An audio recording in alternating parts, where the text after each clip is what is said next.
আসসালামু আলাইকুম। সবাইকে স্বাগত জানাচ্ছি আমার দেশ আজকের বিশ্বে। সঙ্গে আছি আমি মাহবুবুর রহমান ইমন। শুরুতেই শিরোনাম। ইসলামাবাদ ছাড়ল ইরানি প্রতিনিধি দল। ইসরায়েল লেবানন যুদ্ধবিরতিকে অর্থহীন বলছে হিজবুল্লাহ। যুদ্ধে পাশে না দাঁড়ানোয় শাস্তি, স্পেনকে ন্যাটো থেকে সাসপেন্ড করবে যুক্তরাষ্ট্র। 2 মাস পর নিজেদের প্রধান আন্তর্জাতিক বিমানবন্দর খুলল ইরান। যুক্তরাষ্ট্রের ভয়ে ইরানের চাবাহার বন্দরের মালিকানা ছেড়ে দিচ্ছে ভারত। ভারতের মণিপুরে জাতিগত সংঘর্ষে নিহত 3। ইরানের তেল কেনায় চীনের ওপর নিষেধাজ্ঞা দিল যুক্তরাষ্ট্র।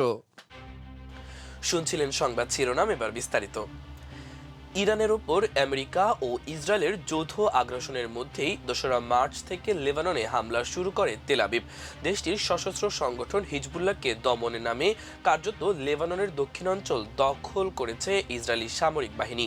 ইসরায়েলের হামলায় এ পর্যন্ত নিহত হয়েছেন 2294 জন, আহত হয়েছেন 7554 জন এবং বাস্তুচ্যুত হয়েছেন 1 মিলিয়নেরও বেশি লেবানিজ। এ অবস্থায় আমেরিকার মধ্যস্থতায় 14 এপ্রিল যুদ্ধবিরতি ঘোষণা করে দুদেশ। রোববার এই মেয়াদ শেষ হওয়ার আগে শনিবার আরও 3 সপ্তাহের যুদ্ধবিরতি ঘোষণা দেন আমেরিকার প্রেসিডেন্ট ডোনাল্ড ট্রাম্প। কিন্তু কথিত এই যুদ্ধবিরতির মধ্যেই চলছে ইসরায়েলের হামলা। এই অবস্থায় এমন যুদ্ধবিরতি চুক্তিকে অর্থহীন বলে মন্তব্য করেছে লেবাননের সশস্ত্র সংগঠন হিজবুল্লাহ। নতুন করে মেয়াদ বাড়ানোর একদিন পর এমন মন্তব্য করল সশস্ত্র গোষ্ঠীটি, কারণ ইসরায়েলি হামলায় নতুন করে 2 জন নিহত হয়েছেন। এর জবাবে একটি ইসরায়েলি ড্রোন ভূপাতিত করেছে হিজবুল্লাহ। লেবানন কর্তৃপক্ষ জানিয়েছে যুদ্ধবিরতির ফলে সংঘাত উল্লেখযোগ্যভাবে কমলেও দক্ষিণ লেবাননে পাল্টাপাল্টি হামলা চালিয়ে যাচ্ছে ইসরায়েল ও হিজবুল্লাহ, যেখানে ইসরায়েল একটি স্বঘোষিত বাফার জোন তৈরি করে সেনাবাহিনী মোতায়েন করে রেখেছে। এরই প্রেক্ষাপটে হিজবুল্লাহর সংসদ সদস্য আলী ফায়াদ বলেন, ইসরায়েল অব্যাহতভাবে হত্যাকাণ্ড, গোলাবর্ষণ ও গুলিবর্ষণের মতো শত্রুতামূলক কর্মকাণ্ড চালিয়ে যাচ্ছে। এ অবস্থায় যুদ্ধবিরতি কার্যত অর্থহীন। ইরানের সঙ্গে আমেরিকা ও ইসরায়েলের সশস্ত্র সংঘাত শুরুর পর হরমুজ প্রণালী আটকে দিয়েছিল তেহরান। এই পরিস্থিতিতে সেনা পাঠিয়ে আমেরিকাকে সাহায্য না করায় ন্যাটোর সদস্য দেশগুলির সমালোচনা করেছিলেন ট্রাম্প। ইরানের সঙ্গে সম্প্রতি যে সংঘর্ষে আমেরিকা জড়িয়ে পড়েছে তাতে সহযোগিতা না করায় ন্যাটোর এক সদস্য দেশকে জোট থেকে সাময়িকভাবে সাসপেন্ড করতে চায় ওয়াশিংটন। এই মর্মে পরিকল্পনাও প্রস্তুত করে ফেলেছে পেন্টাগন। সংবাদ সংস্থা রয়টার্স সূত্র উল্লেখ করে পেন্টাগনের একটি গোপন ইমেলের কথা প্রকাশ করেছে। তাতেই ন্যাটো সদস্য স্পেনকে শাস্তি দেওয়ার রূপরেখা প্রস্তুত করা হয়েছে। বলা হয়েছে সাময়িকভাবে ন্যাটো থেকে ইউরোপের এই দেশটিকে সাসপেন্ড করা হবে। সেই সঙ্গে ফকল্যান্ড দ্বীপ সংক্রান্ত ব্রিটেনের দাবি পর্যালোচনা করার কথাও বলা হয়েছে পেন্টাগনের ইমেলে। নাম প্রকাশে অনিচ্ছুক উচ্চপদস্থ এক মার্কিন কর্মকর্তা রয়টার্সকে জানিয়েছেন, নীতি নির্ধারণ এবং এই গোপন ইমেলের নেপথ্যে রয়েছে পেন্টাগনের শীর্ষ উপদেষ্টা এলব্রিজ কলবি। যুদ্ধে আমেরিকাকে পূর্ণ সহযোগিতা করার ক্ষেত্রে কিছু দেশের অনিচ্ছা অনুমান করেছেন তিনি। তাতে হতাশাও প্রকাশ করেছেন এবং তার ভিত্তিতে নীতিগত কিছু বিকল্প নথিভুক্ত করেছেন ইমেলে। সেখানে কিছু ভিন্ন মতের অধিকারী দেশের ন্যাটোর মর্যাদাপূর্ণ পদ থেকে সাময়িক সাসপেন্ড করে শাস্তি দেওয়ার কথা বলা হয়েছে। স্পেন তার মধ্যে অন্যতম।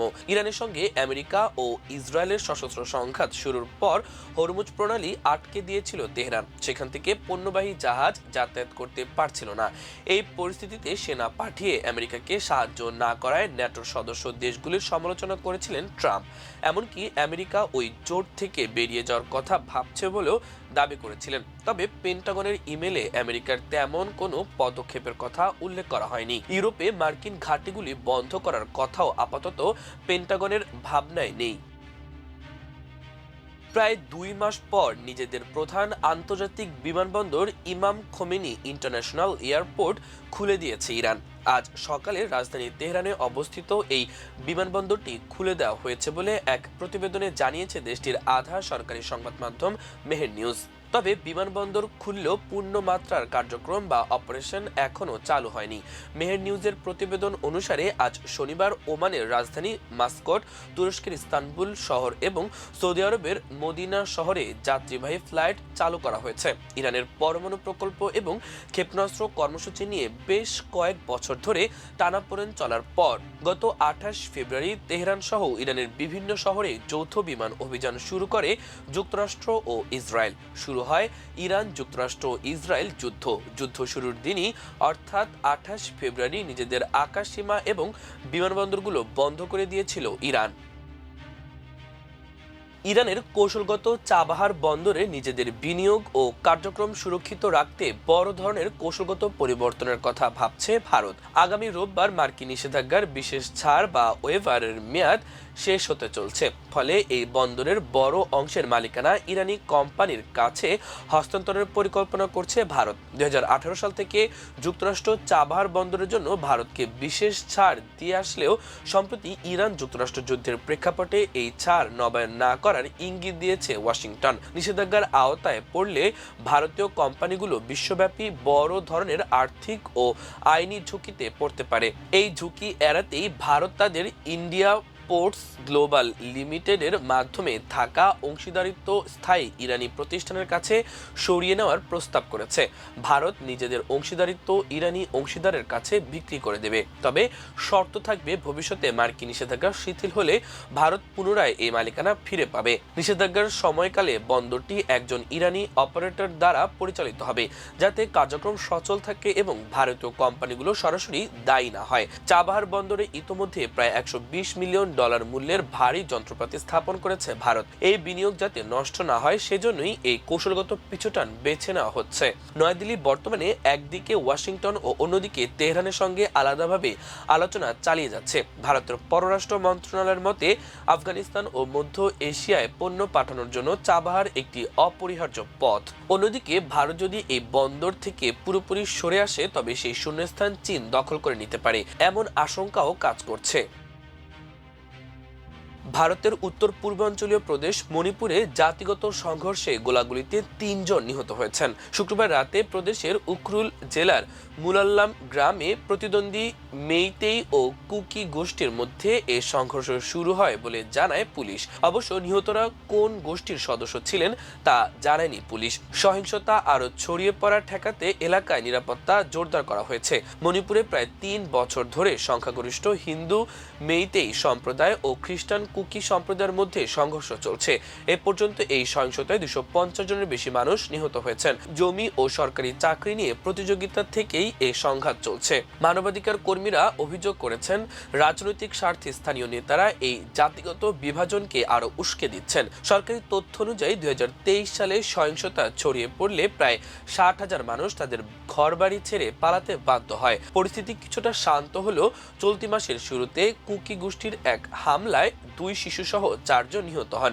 এর জেরে পরে মেতেই সম্প্রদায়ের একটি দল একটি আধা সামরিক ক্যাম্পে হামলা চালায়।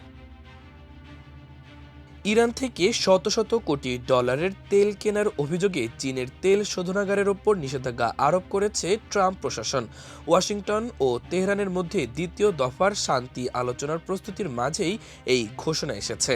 ব্রিটিশ বার্তা সংস্থা রয়টার্সের এক প্রতিবেদনে বলা হয়েছে, চীনের হিংলি পেট্রোকেমিক্যাল ডালিয়ান রিফাইনারিকে লক্ষ্য করে এই নিষেধাজ্ঞা দিয়েছে মার্কিন ট্রেজারি ডিপার্টমেন্ট। তাদের দাবি, এই প্রতিষ্ঠানটি ইরানের অপরিশোধিত তেল ও পেট্রোলিয়াম পণ্যের অন্যতম বড় গ্রাহক। মার্কিন নিষেধাজ্ঞার কারণে ইরানের তেল কেনাবেচায় নতুন করে চাপ তৈরি হলেও সেই তেলের সবচেয়ে বড় ক্রেতা হিসেবে রয়েছে চীন। বিশ্লেষণা সংস্থা কেপলার তথ্য অনুযায়ী 2025 সালে ইরান থেকে রপ্তানি হওয়া তেলের 80% বেশি কিনছে চীন। পররাষ্ট্রমন্ত্রী আব্বাস আরাকচি সহ ইরানের প্রতিনিধি দলটি সারাদিন উচ্চ পর্যায়ের বৈঠক শেষে ইসলামাবাদ ত্যাগ করেছে। তিনি বলেন, প্রতিনিধি দলটি রওনা হওয়ার আগে যুক্তরাষ্ট্র ইসরায়েল যুদ্ধ বন্ধের দাবিতে তাদের আনুষ্ঠানিক দাবির তালিকা পাকিস্তানি নেতাদের কাছে হস্তান্তর করেছে। এদিকে আলোচনার জন্য পাকিস্তানে আসছেন মার্কিন প্রেসিডেন্ট ডোনাল্ড ট্রাম্পের বিশেষ দূত স্টিভ উইটকফ ও জ্যারেড কুশনার।